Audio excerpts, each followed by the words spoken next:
सुप्रभात, अभिनंदन। प्यारे बच्चों, आज संस्कृत की इस कक्षा में हम, जैसा कि आप इस चित्र में देख रहे हैं, एक समुद्र तट, उसी के विषय में जानेंगे। आपको इस चित्र में एक समुद्र तट के साथ साथ इसके किनारे पर खेलते कुछ बच्चे और विहार करते कुछ लोग भी दिखाई दे रहे हैं। आज की इस कक्षा में हम इन्हीं के बारे में जानेंगे कि समुद्र तट कैसा होता है और वहाँ पर लोग क्या करते हैं, कैसे रहते हैं, कैसे उनका जीवन यापन होता है। क्या आप में से किसी ने कभी कोई समुद्र देखा है? जी हाँ, समुद्र किसे कहते हैं? समुद्र विशाल अथाह जल राशि जब एक स्थान पर होती है तो वह समुद्र कहलाती है। हमारी समस्त नदियों का जल समुद्र में ही जाकर मिलता है। हमारे देश की दक्षिण दिशा में विशाल समुद्र, हिंद महासागर जिसे कहा जाता है, वह है। इसके अतिरिक्त समुद्र के तट पर बसे अनेक राज्य हैं। हमारे देश में भी कुछ विशेष ऐसे स्थान हैं जो समुद्र के किनारे पर बसे हुए हैं और विभिन्न कारणों से प्रसिद्ध हैं। आज का हमारा पाठ भी यही है। इस पाठ के अंतर्गत हम पढ़ेंगे समुद्र के बारे में और हमारे इस पाठ का नाम भी है समुद्र तट। पाठ का नाम है समुद्र तट। पाठ 6। पुस्तक का नाम रुचिरा। पाठ 6 समुद्र तटः, समुद्र तट। तो चलिए प्रारंभ करते हैं इस पाठ के प्रथम पृष्ठ का अध्ययन। बड़े ध्यान से हम न केवल संस्कृत में उच्चारण करेंगे बल्कि साथ साथ इसके अनुवाद को भी समझेंगे। एषः समुद्र तटः, यह समुद्र तट है। यह समुद्र तट है। अत्र जनाः पर्यटनाय आगच्छन्ति, यहाँ लोग घूमने के लिए आते हैं। पर्यटनाय घूमने के लिए, जनाः लोग, अत्र यहाँ लोग घूमने के लिए आते हैं। केचन तरंगई क्रीडन्ति, केचन कहते हैं कुछ, और तरंगई तरंगों से, कुछ तरंगों से क्रीडन्ति खेलते हैं, कुछ तरंगों से खेलते हैं। केचन च नौकाभिः जलविहारं कुर्वन्ति, और कुछ नाव में जल विहार करते हैं। केचन फिर वही कुछ नाव में जल विहार भी करते हैं। तेषु केचन कन्दुकेन क्रीडन्ति, आप चित्र में देखिए, उनमें से कुछ कन्दुकेन गेंद से भी खेलते हैं। बालकाः च बालुकाभिः बालुकागृहं रचयन्ति, बच्चे बालुकाभिः बालुकागृहं, बालुका कहते हैं रेत को, कि बच्चे रेत से या बालू से बालू के घर बनाते हैं, और बच्चे रेत से रेत के घर बनाते हैं। मध्ये मध्ये तरंगा बालुकागृहं प्रवाहयन्ति, बीच बीच में तरंगे रेत के घर को प्रवाहित करती हैं। बीच बीच में तरंगे मतलब जो समुद्र की लहरें आती हैं ना तेजी से, वो कि बीच बीच में लहरें रेत के घर को प्रवाहित करती हैं। एषा क्रीड़ा प्रचलति एव, यह खेल चलता ही रहता है। यह खेल चलता ही रहता है।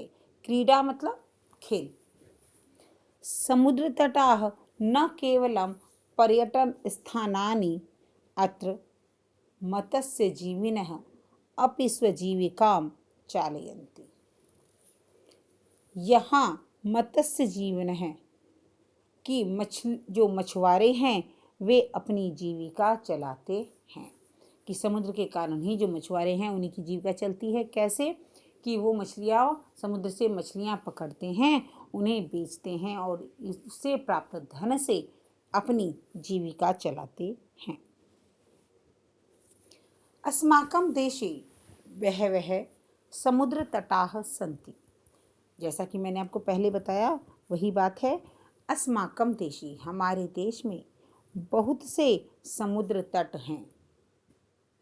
एतेषु मुंबई, गोवा, कोच्चि, कन्याकुमारी, विशाखापत्तनम, पुरी तटाः अतीव प्रसिद्धाः सन्ति। कि हमारे देश में बहुत से समुद्र तट हैं। कौन कौन से हैं उनके नाम हम जानेंगे। एतेषु, इनमें, मुंबई, गोवा, कोच्चि, कन्याकुमारी, विशाखापत्तनम, पुरी तट अतीव अत्यधिक प्रसिद्ध सन्ति हैं। इनमें मुंबई, गोवा, कोच्चि, कन्याकुमारी, विशाखापत्तनम, पुरी आदि तट अत्यधिक प्रसिद्ध हैं। गोवा तटः विदेशिकपर्यटकेभ्यः समाधिकं रोचते। गोवा का तट विदेशी पर्यटकों को सबसे अधिक अच्छा लगता है। विशाखापत्तनम तटः वैदेशिक व्यापाराय प्रसिद्ध।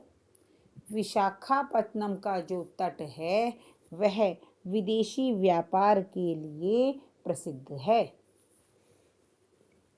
कोच्चि तटः नारिकेलफलेभ्यः ज्ञायते। कोच्चि का तट नारियल के फलों के लिए जाना जाता है। ज्ञायते, जाना जाता है। कि विशाखापत्तनम का तट वैदेशिक विदेशी व्यापार के लिए प्रसिद्ध है। कोच्चि तट नारियल के फलों के लिए जाना जाता है। मुंबई नगरस्य जुहू तटे सर्वे जनाः स्ववैरं विहन्ति। मुंबई नगर के जुहू तट पर, जुहू जो तट है आपने इसका नाम भी सुना होगा, कि मुंबई नगर के जुहू तट पर सर्वे जनाः सभी लोग स्ववैरम बिना रोक टोक के विहरन्ति विहार करते हैं, घूमते हैं। चेन्नई नगरस्य मेरिना तटः देशस्य सागरतटेषु दीर्घतमः। चेन्नई नगर का मेरिना तट, चेन्नई नगर का मेरिना तट देश के सबसे लंबे सागर तटों में से है।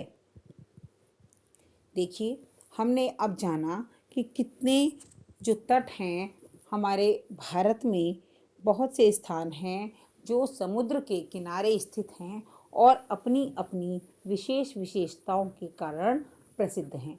प्रत्येक तट की अपनी एक विशेषता है।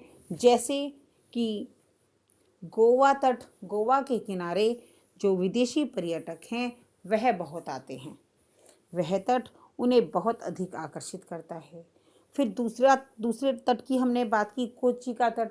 कोच्चि के तट जो हैं उनके किनारे पर लगे नारियल के पेड़ और नारियल के फल संपूर्ण स्थानों पर सब जगह भेजे जाते हैं। नारियल के फल विभिन्न कारणों से बहुत अधिक शरीर के लिए पौष्टिक भी होते हैं।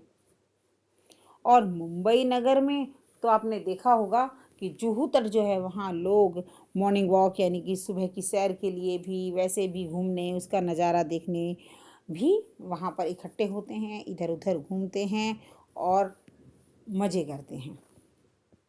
और चेन्नई के मेरिना तट की अगर बात की जाए तो वह देश का सबसे लंबा तट है। कौन सा? चेन्नई का मेरीना तट। इसके अलावा एक और तट है विशाखापत्तनम। विशाखापत्तनम एक जगह है और उसके तट पर, अब उसकी क्या विशेषता है कि उसके तट पर विदेशी व्यापार किया जाता है, यानी कि विदेशों से जल मार्ग द्वारा जो चीज़ें आती हैं और जो भेजी जाती हैं देश से बाहर, जो निर्यात होता है, आयात होता है, आयात और निर्यात का सबसे बड़ा केंद्र जो है वो विशाखापत्तनम का समुद्र तट है।